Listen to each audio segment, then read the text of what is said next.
Welcome to the Kiwi Wedding Podcast. My name is Lydia and I am the host and Auckland-based wedding photographer in New Zealand. Today I'm chatting to the lovely Ruby. She got married on a blistering hot summer central Otago day.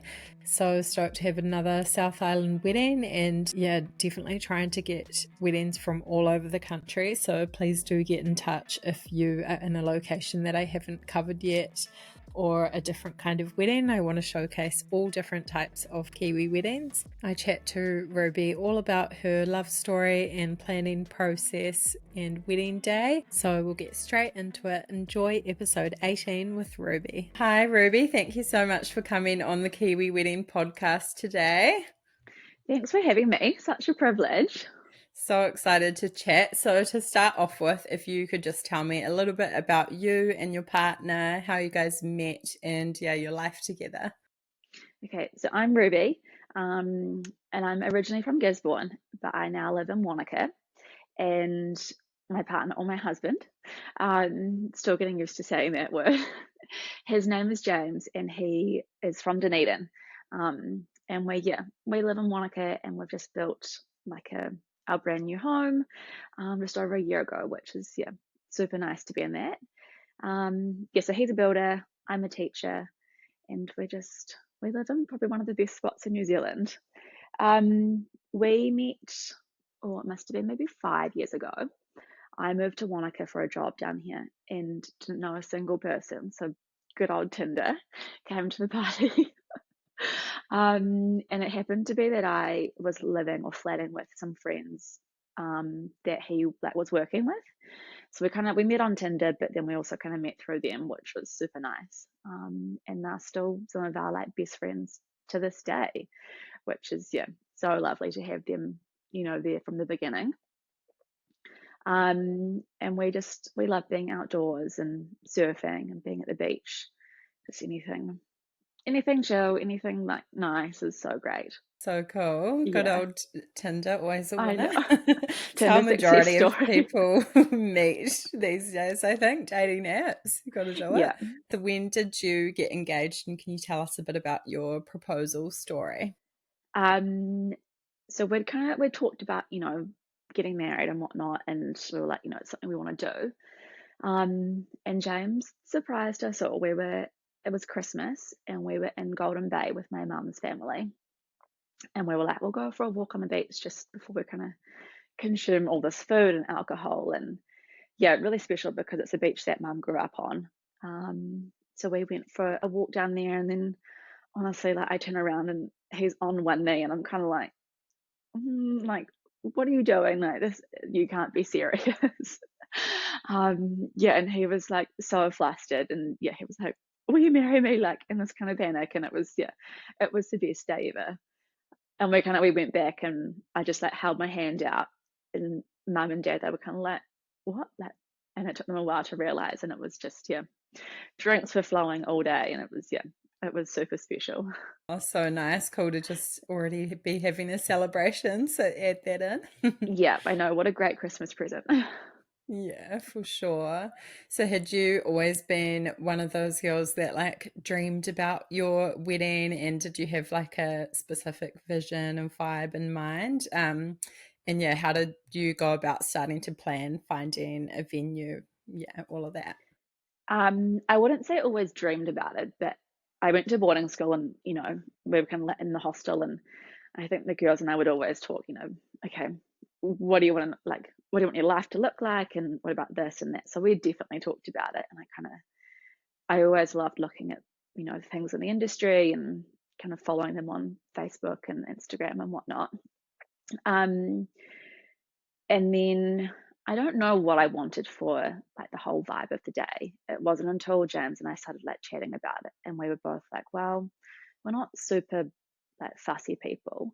We're also not super flashy. So it's really important to have all of our closest friends and family there, but keep it relaxed and quite intimate.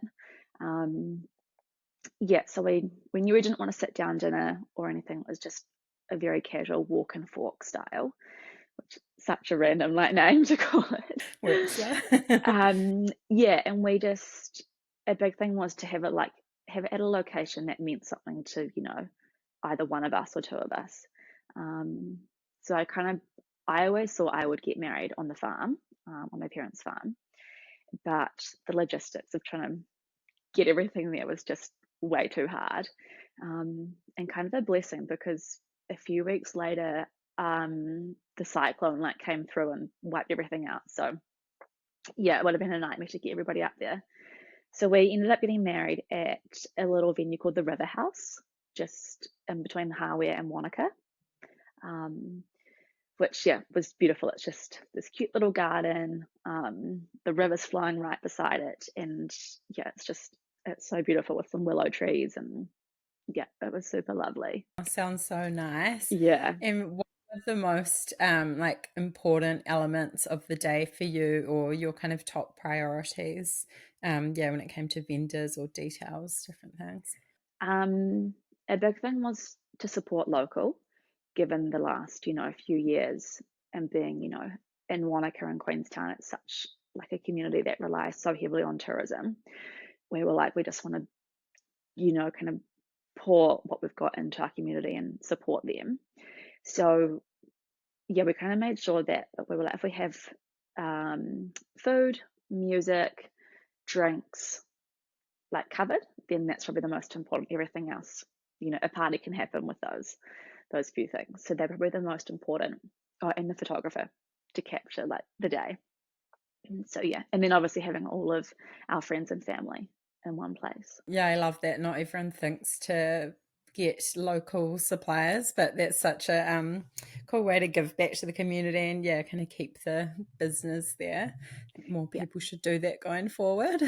yeah, I think so. And it's so easy to get caught up in all of the grand, or like popular kind of vendors and whatnot. And it's like actually these guys are equally as good as everybody else that you see. So let's just, we'll go to them and use them. Yeah, so true. We have a lot of talent in New Zealand and yeah, so many good people in the wedding industry for sure. Can you tell me a bit about your wedding outfits, your dress, how you found it, got it made, that whole process? Yeah, that was a process, and I didn't quite know like where to start or how long you need to give yourself to get that sorted. Um, I was always obsessed with the Rhodocene dresses, um, and then they were coming to I think Christchurch. So it's like, oh, I'll go and try some of them on and whatnot because we don't actually have that many wedding dress like retailers here in Wānaka or Queenstown, which I'm kind of surprised about. I thought we might. So we flew to Christchurch. I flew with one of my good friends, Jamie, and then met my mum there.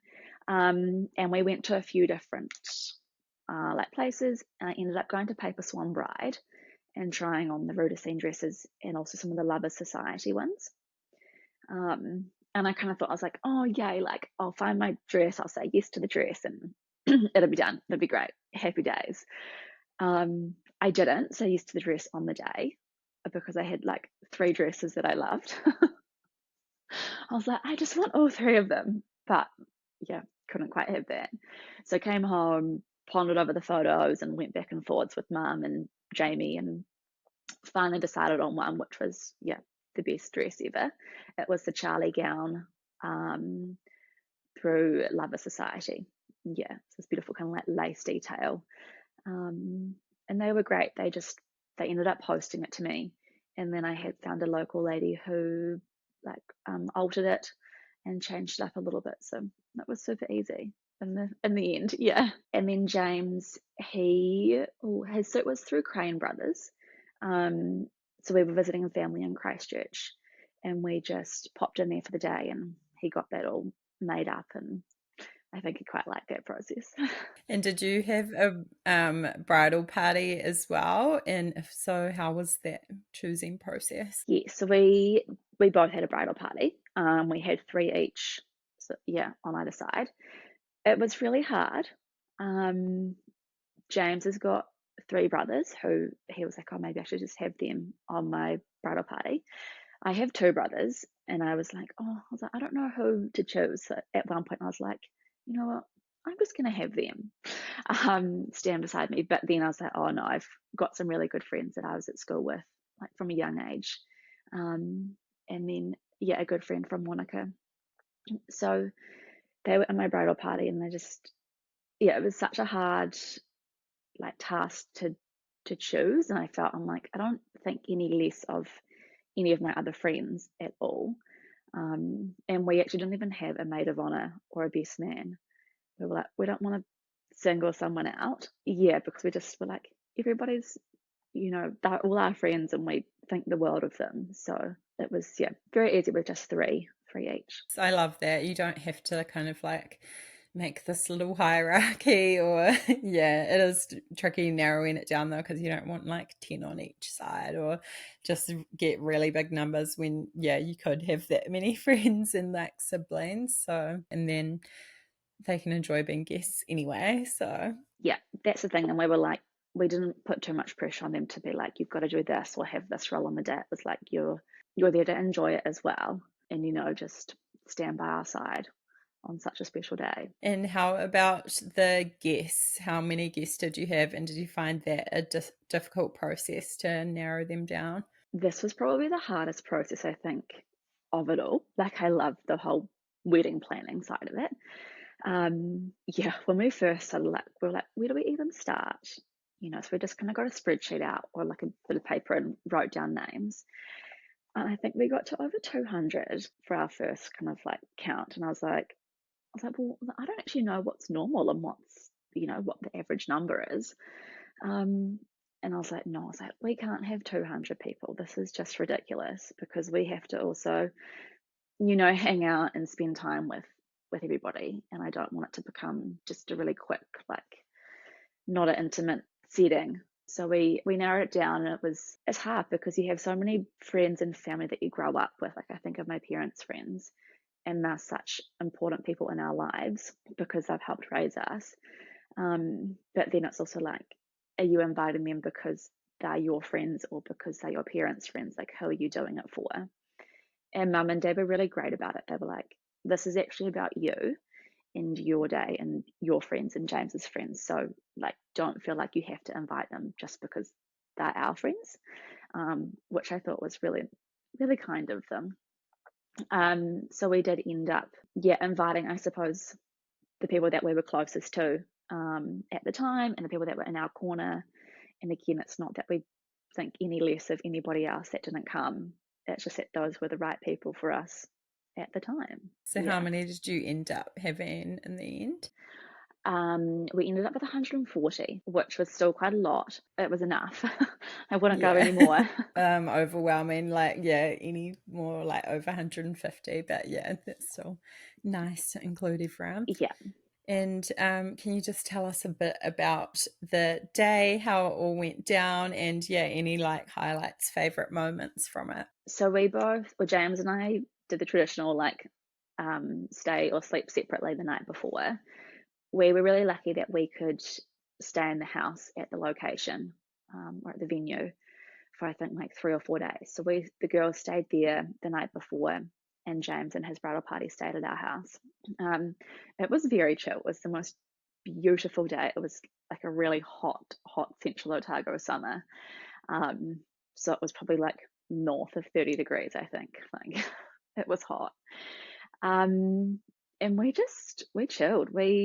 I mean, I can really only speak for the girls because I'm not quite sure what the boys got up to. We just, made cocktails. It was great. We had our like makeup and hair person come in. Some of the vendors started popping in, and it was great. We'd kind of set up most of the furniture the day before, and we had these beautiful big tipis from Gather and Gold, who are amazing. So we just, yeah, put some furniture out. We just kept on drinking the drinks. Yeah, we had a few like patisseries be dropped off to us, some pastries from the patisserie, sorry. And yeah, I think I was like, is this even happening? Like, is this my wedding that I'm going to? And it wasn't until probably I was about to walk down the aisle, I was like, oh my God, it's like, this is happening. This is real. Everybody's here. Yeah. And we just had people come in by bus. one of the buses was late, so they'd actually like set us back. I was like ready to go. I was like, yeah, I'm ready. And then we got a text from my brother's girlfriend's parents. They were like, we're still on the bus, like don't start. And I was like, I just need to start, like I'm ready, we need to go. But we waited. Yeah, and it was just the poor guests. I think there was no shade where we were, where the ceremony was, and they were just dripping in sweat. I was like, oh, I'm so sorry. It was great. Such fond memories of the day. Those central Otago summers are intense. My God. Yeah. I've never experienced something hotter than that. Yeah. Nice though. Better than rain. We had a lot of rainy North Island weddings last season. So Yeah. Yeah. Polar opposite to what you guys experienced, which we're so grateful for, like to have had the sunshine. amazing. So did you find anything hard about the wedding planning process? And is there anything you look back on and regret or would do differently? Um, I wouldn't say anything was hard. I mean, I obviously talked about like narrowing down the guest list to be difficult. But in terms of planning it, like I love a spreadsheet. I love planning, and maybe that's the teacher that's coming out of me. Um, and I'm like, if I was to redo my career or whatnot, I would probably go into wedding planning or like organizing of events. Um, yeah, so it was fun. I loved it. If I was to do anything differently, I think back, I'm like, oh, maybe I would just elope, because there is such a process and so much admin to be done. Eloping sounds like the best thing, but then you don't get that day with all of your like friends and whānau in one spot, which I think is so special to have them there. There's definitely a few people that we didn't invite that I look back on, I'm like, oh, I wish I'd invited them to our wedding, but you just would end up with so many people though. So yeah, otherwise, not really. It wasn't that difficult, but I could see how it would be very overwhelming if you weren't into, organizing things. Yeah, for sure. It's definitely helpful to enjoy that side of it. And did you guys have a budget you were working towards? If you're happy to share even like a ballpark figure and how much you ended up spending, or did you go over that? Yeah, so that was another thing that I was like, I don't actually know how much weddings cost because a lot of people don't talk about it. So when you do try and ask, it was like, well, is this normal? Like, is that normal? And we were getting quotes back and forwards from like caterers and, bits and bobs. And I was like, oh my gosh, this is expensive. I was kind of like, oh, you could definitely, do a wedding for maybe like 30K. And I was like, obviously, I think you can do it for that much, but we definitely went, I mean, well over 30. We didn't have a budget really. Um, and I'm not even sure what the final like number was, but I'm pretty certain it was like north of 60,000, which in my mind I'm like, holy shit, that's a lot. And I get that some people, will just be like, that's outrageous. Why would you want to spend that much money on a wedding? But for us, we had everything that was important to us. We had all of our friends and family there, and it's what we wanted. So such a personal like choice, I suppose, and what you spend your money on. But yeah, so that's probably was definitely north of 60K. Yeah, yeah, that's super helpful for people to hear. And it is really hard, and there's not a lot of transparency out there about how much things cost. And you probably could do a 30K wedding with a lot less guests, but yeah, you're going to have to compromise somewhere. So, yeah, I think Definitely. that's pretty normal these days, to be Yeah. honest. And by the time you add on, little bits and pieces like your cake stand or you add on your if you break glasses, there's just all these little things that you have to kind of take into consideration that you might not get charged for at the beginning, but like you get this kind of bill that comes in at the end post wedding. Yeah, so it's just about having the conversation with your caterers, with whoever you're using, to be like, okay, this is where my budget is, like can you be as transparent as possible for all the potential costs that I may like have to like think about. Yeah, that's a Yeah. great tip. And did you guys go on honeymoon straight away? What did planning that look like? We didn't go straight away. We wanted to enjoy a good old Central Otago summer. And we escaped in July. We went to Mexico. which was, yeah, super, like, I don't even know how we chose Mexico. It was just something a bit different.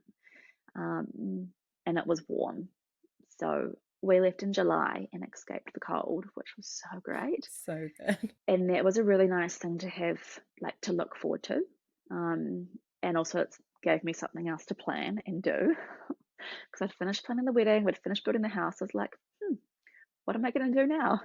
So we were over there for a month, um, and it was great, just the two of us, and we met people along the way who we're still like in contact with now. So I'd highly recommend even maybe like going on a little like trip away after the wedding, but then having something else to look forward to a few months after. Yeah, that's such a great idea, especially to escape the New Zealand winter. Needed that. And yeah, Yeah. Mexico's such a cool place to go. It's definitely on my list to visit. Oh, you have to go. Or anybody who listens to this, like, the food's good, it's cheap, people are friendly, yeah, it's amazing. Was there any helpful like websites, resources, or things that helped during the wedding planning process that you used? Sounds like you're a spreadsheet girl, but yeah, anything else that helped? um, I mean, big fan of Instagram, probably spend way too much time on there. So yeah, I was already following like quite a few like kind of accounts just because I'm like, oh, I love like what they're doing and seeing everything. So Instagram, the Together journals, I love those. We actually have a good friend, Sarah, who owns Gather and Gold, and she actually lives down the road from us. And I taught her daughter a couple of years ago, and she'd so kindly like bring in Together journals and like drop them off at school at pickup time, which was so kind of her. And then just even picking her brain was amazing. She's so full of knowledge. So her, and then just talking to other friends and family that had kind of have been married or were getting married around the same time. We'd ring and be like, oh my God, what are you doing about this? Have you thought about that? Like, what do I do? Or what are you doing? I'm going to take your ideas. That's so cool to have. If you have friends sort of in that same season or yeah, planning a wedding at the same time as well, that's cool. You can just bounce off each other and do it together a little bit. Yeah, it was very cool. And is there any advice that you would give to couples planning their wedding at the moment? I think the biggest thing would be to actually start the day early. James and I both found that the day goes so quick. By the time you kind of fluff around in the morning and then you don't start until 3 or 4 o'clock, the day's gone, and then you might have a curfew or have to be out by midnight. And by the time you have the ceremony, do your photos, chat to people, eat, the day's then done. So we were like, if we'd known, we would have started at midday. So yeah, start early, because you're like, when are you ever going to get all of your friends, all of your family, and the people that you care about the most and they care about you? Like, when are you ever going to get them in one place again? You're probably not. So you might as well like soak in all of that time with them. That's my advice, really. Yeah. And then I suppose like it's very easy to get caught up in all the latest trends and what's hot at the moment. But we did get caught up in some of that, and we were actually like, let's bring it back. Who are we doing this for? Are we doing it for our friends and family, or is it for us? And we were like, actually, let's rethink and think what are our values? What do we want out of it? And just brought it back down to earth and made it very much who we were. And I think that's important, because so many people can be like, oh, do this, or I love this idea, or when it was my wedding, we did this. And it's like, that's cool. Thanks for your advice. Just acknowledge it, but you don't have to do what they suggest. So yeah, I think if you've had a wedding, people will come and ask you if they want advice from you. Otherwise, just let them do their thing. Absolutely. It's one of those things. It seems like as soon as you get engaged, everyone's asking you questions and handing out advice, often unsolicited. So have to have a little bit of tunnel vision sometimes and just, yeah, keep focused on what you guys want and what like represents you best. Yeah, definitely. And yeah, it's definitely just it's about you and the person you're marrying, not anybody else. You know, your friends and family like love you for who you are, so they're going to come regardless. And if they don't like the choice of music, then tough. If they don't like one of the like dishes for dinner or whatever, tough. It's actually not about them, it's about you. Such great advice. And what is married life like now? You kind of touched on it a little bit, but do you feel like you got the post-wedding blues? Was just on to planning the honeymoon? Yeah, post-wedding blues were a thing. And I had no idea about them until my cousin, who got married maybe a month before we did, she was like, you need to book in for a facial or book in, have something booked in for you. And I was like, oh, what do you want about? Like, I'll be fine. And then I messaged her and I was like, oh my God, you're so right. Like, this is a thing. And I was like, well, I don't understand because it's like the happiest time of your life, or one of the happiest times. But then thinking about it, it's like actually there's all this lead up, you know, years potentially for some people of this lead up to this one day, and all this hype and admin and organizing, and then it's like poof, in the space of like a few days, it's gone. Um, so highly recommend, yeah, booking something in afterwards, whether it's the two of you or having friends and family stay on like longer, and just, yeah, enjoying it. Otherwise, you know, people go back to work, you might have to go back to work, and it's like, oh, what just happened in my life? So true. It's definitely a thing that I've heard, and yeah, it's kind of helpful to have something else, or that's a great idea, just planning some like self-care downtime or something for you. I love that. Is there anything else you want to add on at the end? You've given such great advice. Just yeah, anything else for engaged people, or any wisdom from your months of marriage so far? Yeah, oh my gosh, it seems like it's a lifetime ago, but it's actually only the start of the year. um, I think just actually enjoy the engagement like phase, because, you know, I mean, that might not be a very long time for some people. And it's such a nice little bubble to be in. So just, yeah, soak that up. Is one thing I got told, and I'm like, oh, like I'm so pleased I did. And then I think I talked about it like not getting caught up in all of the like the latest kind of trends and hype. Just, you know, do what's right for you and the person you're marrying. And then, you know, like if you're not a planner, then get someone to come and do it for you. Like they're the professionals, they love it.